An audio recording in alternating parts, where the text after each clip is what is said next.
Shalom, and welcome to another session of Hebrew Bible Secrets, where we pick up the footnotes from chapter 1. So we start with chapter 1. Yahushua, the Messiah, the son of David, the son of Abraham.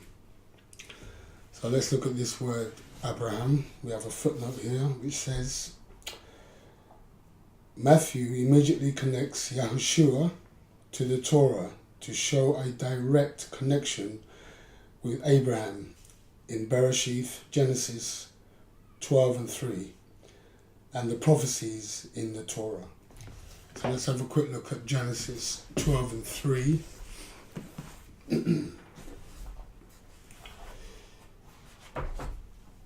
And also I'm reading from the Hidden Truth Hebraic Scrolls,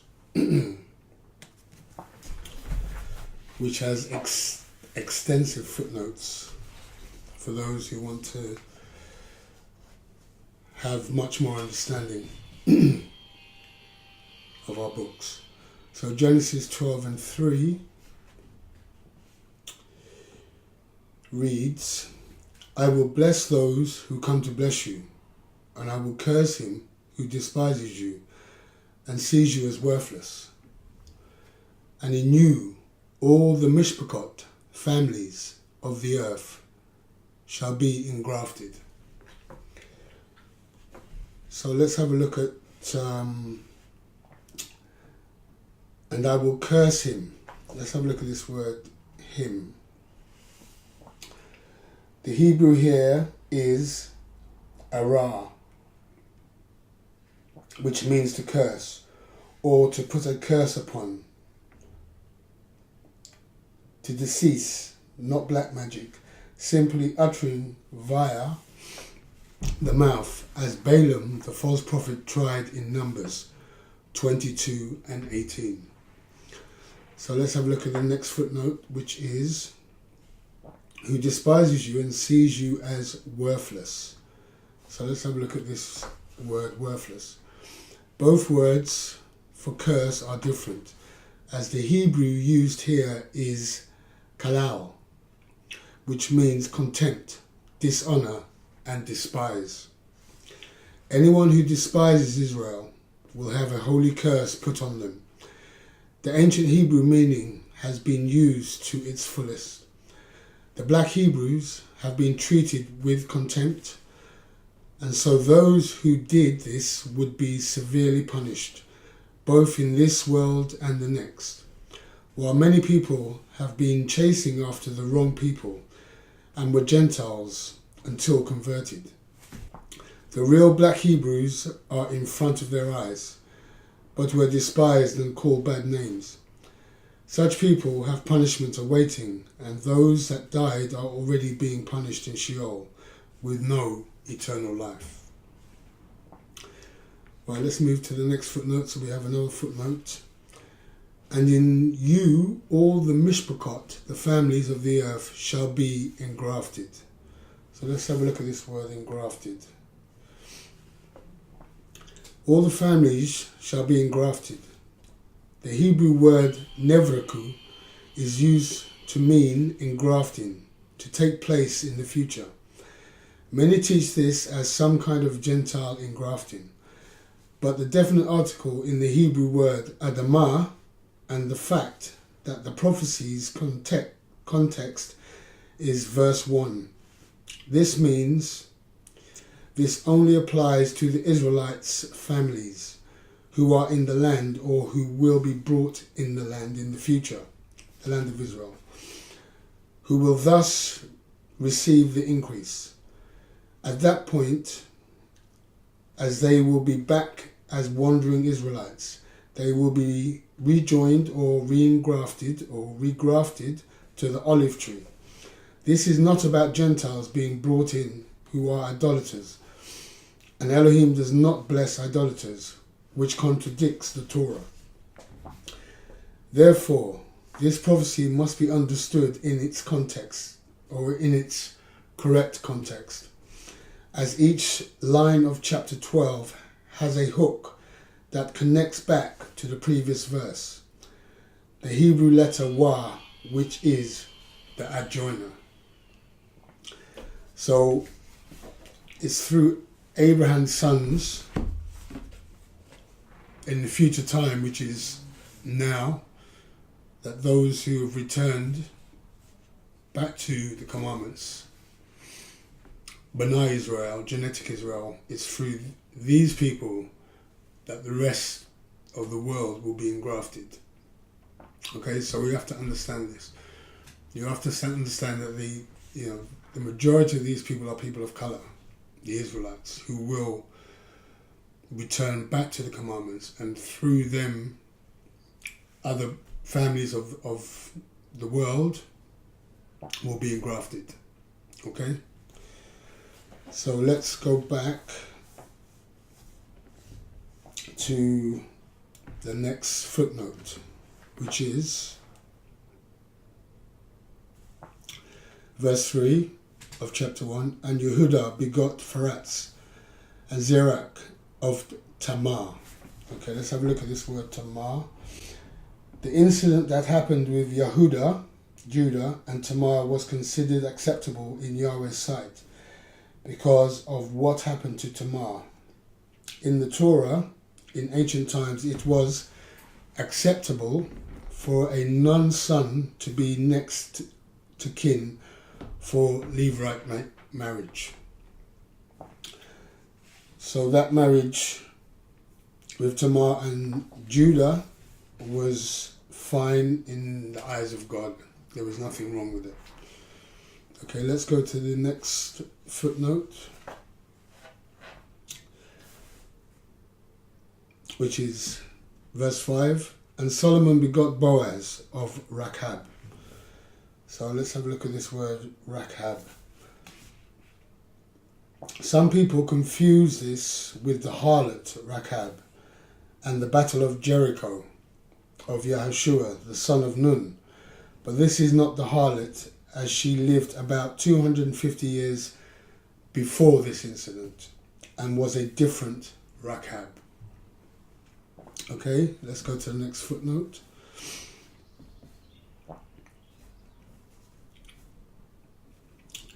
Which is verse 7. And Shlomo begot Rachabam. So Shlomo, let's have a look at this word Shlomo. His Hebrew name, Yedidiah, means Yahweh loves, or Yahweh loves him. 2 Samuel 12:25. The name Solomon means the wise teacher of Yahweh. One question arises then, how can Solomon be king if he is not the firstborn son of King David? So let's have a look first at 2 Samuel 12:25.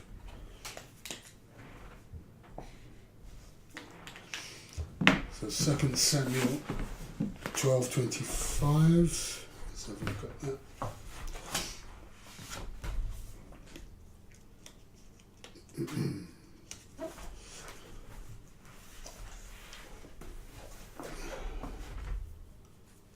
Second Samuel 12:25. And he sent by the hand of Nathan the prophet, and he called his name Yedidiah, because of Yahweh.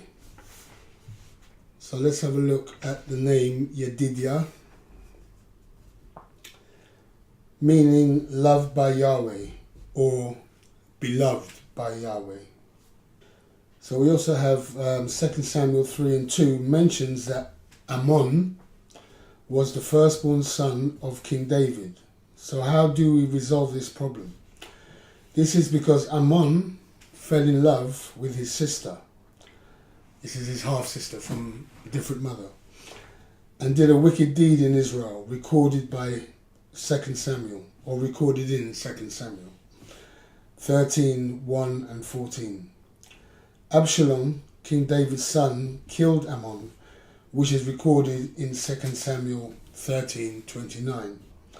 King David was instructed by Yahweh who would be the next king, which is recorded in 1 Kings 1:29 to 30. being King Solomon. So you can look up those references there. 2 Samuel 13, 1 and 14, or 1 to 14, and 2 Samuel 13, 29. So let's have a look at 1 Kings 1, 29 to 30, if we can. So 1 Kings 29 to 30. 29. And the king swore and said, As Yahweh lives, that has redeemed my soul out of all distress. 30. Even as I swore to you by Yahweh, Elohim of Israel, saying, Assuredly, Shlomo, your son, shall reign after me, and he shall sit upon my throne in my place. Even so will I certainly do this day. So there you have it. So Shlomo was given the throne by his father Melech Dawood as commanded by Yahweh. Okay, let's move to the next footnote, which is verse 11. And Josiah begot Jeconiah and his brothers about the time they were carried away to Babylon, Iraq. So for that, see Jeremiah 22 and 30. So the next footnote is verse 12. And after they were brought to Babylon, Jeconiah begot Shealtiel. So let's have a look at this name, Shealtiel. 1 Chronicles 3:17 to 19 lists Zerubbabel as the son of Pidiah. From Mathew, also in Mathew 1 to 11 to 13, calls Zerubbabel the son of Shealtiel. This is because there was a Levirate marriage, which is commanded polygamy. You can also see the footnote on Mathew 1 to 16, where Shealtiel died and his widow was married by Pidiah to beget Zerubbabel. So let's go to the next footnote, which is in verse 13. And Zerubbabel begot Abihud. So let's have a look at this word, Abihud. So it says here, how come the son mentioned here is different to the ones mentioned in 1 Chronicles 3:19, such as Meshullam and Haniah, etc. Zerubbabel was married to 3 wives, and different children are mentioned for genealogical royal lineage. Zerubbabel's wives were Amethyst, a Babylonian princess who was the mother of his firstborn Shezrizah. His second wife was Rhoda, a Persian princess who was the mother of his second son Reza. And the third wife was Eshthra, the mother of Meshullam, who was a Hebrew princess. It became common custom after the exile for Hebrew people to have 2 names, such as we in the writings for Pallas being called Shaul, both valid names, one Roman and one Hebrew. Therefore, one can easily surmise that not only did Zerubbabel have a Persian name, but his children would also have dual names. This explains why we cannot trace certain names, as we are only dependent on one of the names supplied. If, according to the present church theology, polygamy is a sin, then why were so many heroes of the Tanakh in polygamous relationships? Surely you cannot uphold a Messiah who descended from such polygamous people of Israel. This was and still is how the Israelites lived, and our ancestors such as Abraham, Jacob, Moses, Jesse, King David, King Solomon, Rehoboam, Zerubbabel, and many others are only some of the few who were living such lifestyles and culture. Adopting the hateful anti-Hebrew theology of the anti-Semitic church fathers, some of whom popularized asceticism, one can see why the present church still lives in error, while Roman Catholicism altogether restricts marriages for its priests, which continues to brew sexual child abuse in that institution till this very day. Monogamy and polygamy are both set-apart lifestyles for the believer. He may choose what is right for him because neither is a sin.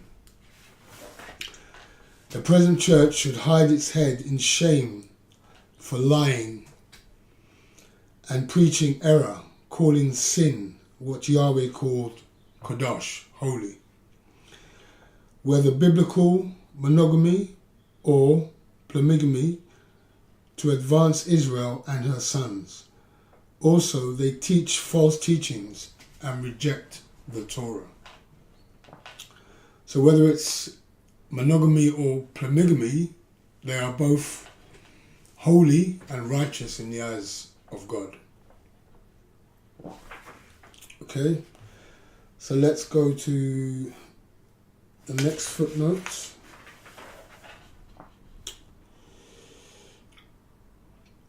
Which is verse 16. And Yaakov begot Joseph, the Gara, the guardian. So let's have a look at this word, guardian. The Greek manuscripts, which are a later rendition of the Hebrew texts, which were most probably burnt by some of the Orthodox Hebrew rabbim in the 1st century, as some of them oppose the early Nazarene followers of Yahushua. The book of Mathew is clearly attested to be Hebrew by several authorities. However, the Greek book of Mathew has some changes, likely the result of Roman hands. The rest of the books of the writings of this New Testament were lost to after copies had been made in the Greek and Aramaic language. Before they were lost, the Aramaic translation was considered earlier than the Greek. Under both, we can see Hebrew renditions. Note, all the liturgical writings were written in Hebrew in the 1st century, related to the religious texts, and later translated to other languages, further proving that the writings were always in Hebrew first. The Shem Tov, Hebrew Mathew, arrived in the 14th century by Shem Tov. He was a Jewish Orthodox believer who debated with the Roman Catholics, and he produced this text to refute their theology. No one knows where he got the text of the Hebrew Mathew from, and he certainly did not copy out of the Greek into Hebrew, as the two texts were different in many places. It is our opinion that the text of Shem Tov was preserved by the Hebrew people and was a superior text. The Greek texts do not render this word Gara correctly. The earliest complete manuscript copies that we have of the Hebrew are the Aramaic, which renders this word as Gara.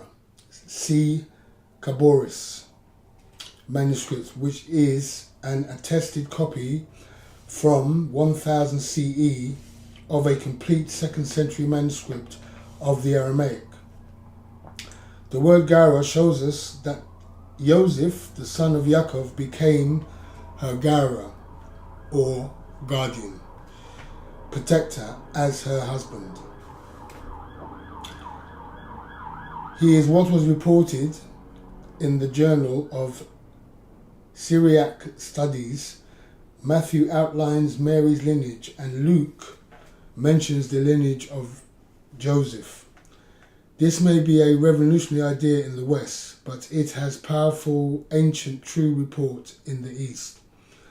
Ma Harafat, a 4th century Syrian saint, wrote the following: Joseph was called the Abba of Yahushua, even though he was not born from his seed.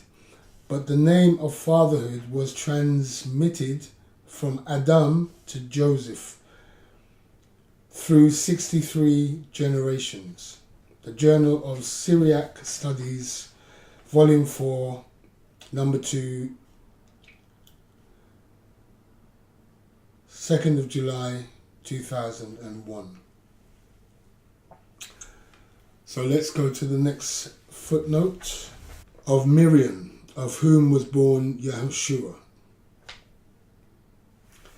So let's have a look at this word Miriam. The majority of the Western theological opinion is that Mathew recorded the genealogy of Joseph, while Luke recorded the genealogy of Mary. Okay, let's look at the next footnote. So verse 16, of Miriam, and who was born Yahushua, who is called the Messiah. So let's have a look at the word Messiah here. Here Matthew refers to him as anointed, for which the word Messiah is donated. Okay, and the next footnote we have is in verse 18. She was found with child of the Ruach HaKadosh, set apart spirit. Let's have a look at that. The baby to be born had no human intervention, according to Matthew. So this was of the set apart spirit, the Holy Spirit. Okay. The next footnote in verse 19. Then Joseph, her husband, being a righteous man, and not willing to make her a public example, decided to put her away privately. So let's have a look at this again. Then Joseph, her husband. Let's have a look at this word husband. Here the Hebrew word Bala identifies Joseph as her husband at the onset of marriage without consummation. So the next footnote after that we have, and being a righteous man and not willing to make her a public example. So let's have a look at this word example. He wanted to enact the Torah verse that says you can put away your wife because of fraud. So see Deuteronomy 22, 13 to 22. Because at this time Joseph obviously realizing that his wife is pregnant, but he hasn't slept with her yet. So now he wants to put her away. Now he wants to obviously, just say, okay, enough. You're not my wife. You've been, made pregnant by somebody else. So this is what he was thinking. Obviously, he didn't realize that, this pregnancy was from the Ruach HaKadosh, the Holy Spirit, set apart spirit. Let's have a look at Deuteronomy 22, 13 to 22. Deuteronomy 22, 13. If any man takes a wife and has sexual relations with her and hate her, 14, and shows hatred towards her and brings up an evil name upon her, and say, I took this woman, and when I came to her, I found her not a maid. 15. Then shall the father of the damsel and her mother take and bring forth the evidence of the damsel's virginity to the elders of the city in the gate. 16. And the damsel's father shall say to the elders, I gave my daughter to this man to wife, and he hates her. 17. And behold, he has given occasions of speech against her, saying, I found not your daughter a maid, and yet this is the evidence of my daughter's virginity. And they shall spread the cloth before the elders of the city. And the elders of the, 18, and the elders of the city shall take that man and discipline him. 19. And they shall fine him with 100 shekels of silver, and give them to the father of the damsel, because he has brought up shame upon a virgin of Israel, and she shall be his wife. He may not divorce her all his days. 20. But if this thing be true, and the evidence of virginity be not found for the damsel. 21. Then they shall bring out the damsel to the door of her father's house, and the men of her city shall stone her with stones, that she die, because she has wrought folly in Israel, to play the whore in her father's house. So shall you put evil away from among you. 22. If a man be found laying with a woman married to a husband, then they shall both die, both the man that lay with the woman and the woman. So shall you put away evil from Israel. Okay, so there's a few footnotes here. Let's have a look at some of these footnotes. So in verse 14, and shows hatred towards her, and brings up an evil name upon her, and say, I took this woman, and when I came to her, I found her not a maid. So let's have a look at this word maid. Accuses her of not being a virgin, which would be considered a fraud in Israel. So finding her not being a maid, not having, or being a virgin. That's what it means. So the next footnote, let's have a look at this. So verse 19, and they shall fine him with 100 shekels of silver, and give them to the father of the damsel, because he has brought up shame upon a virgin of Israel, and she shall be his wife.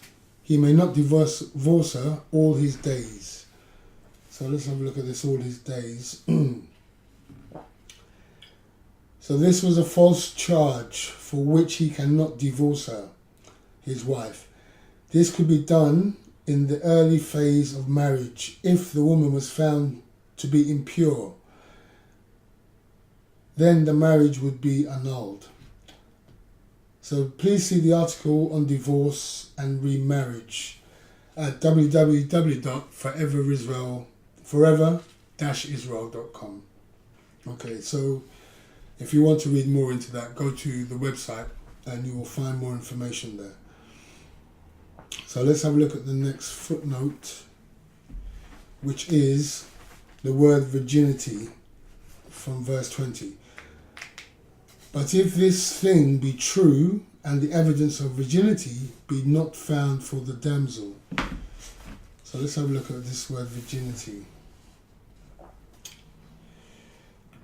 So blood-stained clothes, i.e. the bed sheet on the night of the marriage.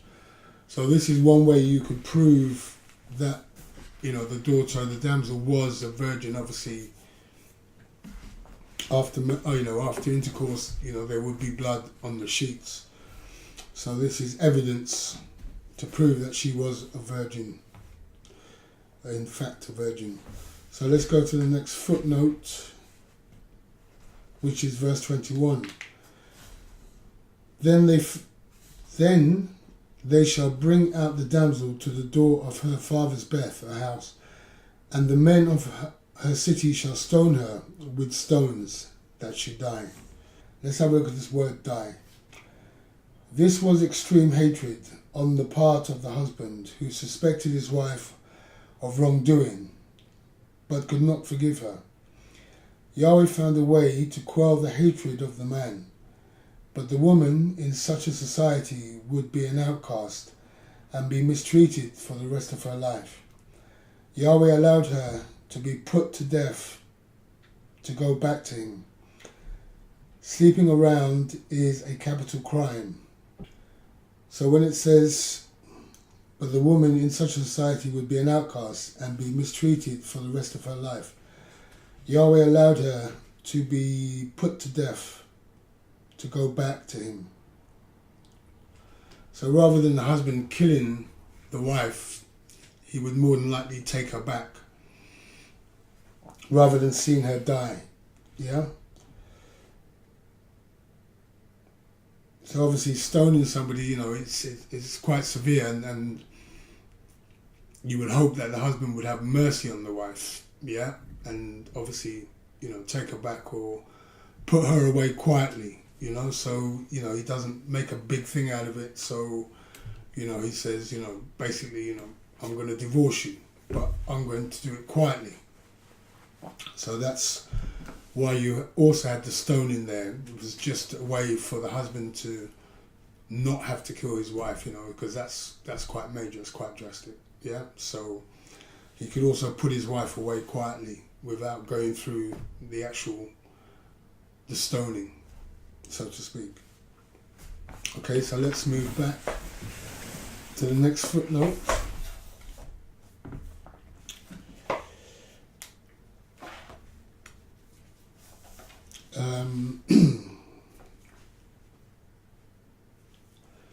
And not willing to make her a public example, decided to put her away privately.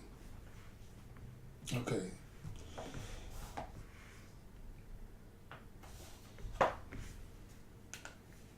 So the next footnote is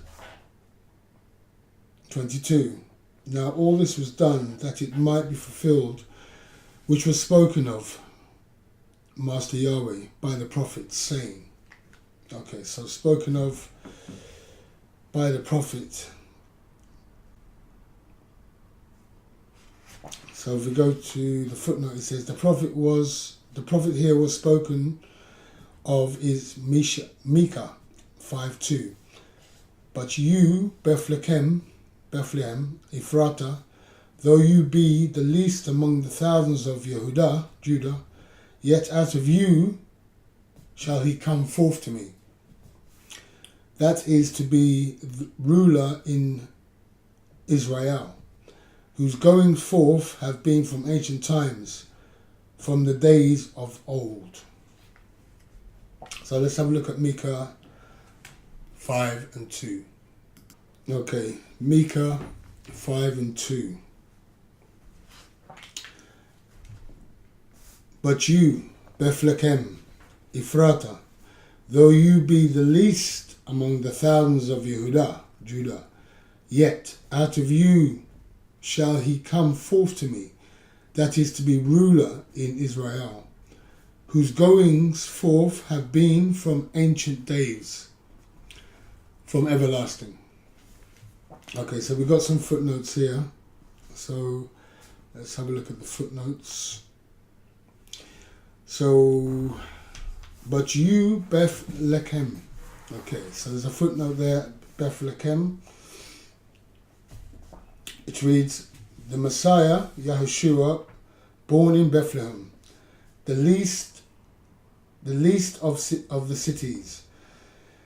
Many argue this is of some past king, like King David, and they play with the Hebrew word olam to mean something other than everlasting. Mathew, the Levite, gives evidence to suggest the prophecy was fulfilled through Yahushua. Mathew 1:22. So if you want to read Mathew 1:22, you will see the prophecy was fulfilled by Yahushua. So let's look at the next footnote, which says, whose goings forth have been from ancient days. So let's have a look at this. The word Qidem or Quidem means from the east also. So this is a hint of the Messiah for having an ancient past. He would enter the temple above as king from the eastern gate. The temple in the heaven.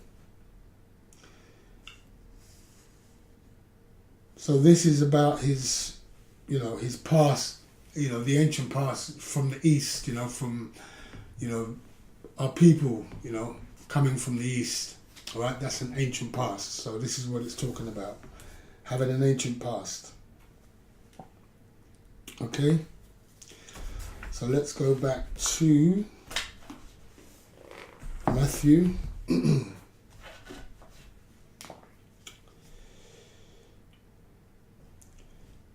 So the second footnote we have is verse 23. Behold, a young woman shall be with child, and shall bring forth a son, and they shall call his name Emmanuel. Okay. So a young woman. Let's have a look at this. For this you need to see Isaiah 7:14. Parthenos in the context means young woman. So if you want to look up or read more about that, go to Mathew 7:14. Okay, so there now ends all the footnotes for chapter 1. So I thank you for watching and hope to see you on the other side. Thank you for watching. Baruch Shem Kivod Makuto Leolam Va'ed.